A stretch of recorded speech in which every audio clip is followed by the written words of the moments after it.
ஒரு வாலிபன் பாருங்க, ஜெயமுள்ள வாழ்க்கை வாழ விரும்பினான். வாழ்க்கையில் பல பிரச்சனை, பல போராட்டம். ஆண்டவரே இது மேற்கொண்டு போக முடியலேன்னு சொல்லி கலங்கினான்.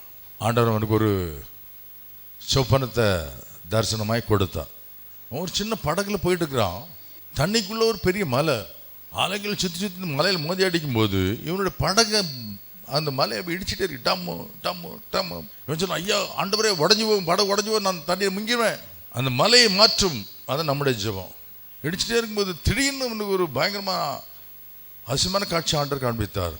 என் கிருபை உனக்கு போதும், இந்த கிருபையை பாருனாரு. தண்ணி அப்படியே பொங்கிச்சு. தண்ணி பொங்க பொங்க மேலே போயிடுச்சு படகு. மலையை காணும். மலை எங்கே போச்சு? தண்ணிக்குள்ளே போயிடுச்சு. நம்ம அண்ணன் இப்படி தான் ஆண்டவரே வாழ்க்கையில் மோதி அடிக்கிற இந்த பயங்கரமான காரியம் என்னை விட்டு அகற்றும் அகற்றும். உபாசம் போட்டு ஜெபம். ஆண்டவர் சொல்லாரு, உனக்கு உன் மேலே வச்சிருக்கேன் என் கிருபை, அது வெள்ளம் போல பெருகி வர்ற கிருபை. பாரு மலையெல்லாம் உனக்கு கீழே போயிடுச்சு, உன் படகு இடிக்கிற இடம் கிடையாது, அப்படி போயிட்டே இருக்குது. ஹல்லேலூயா.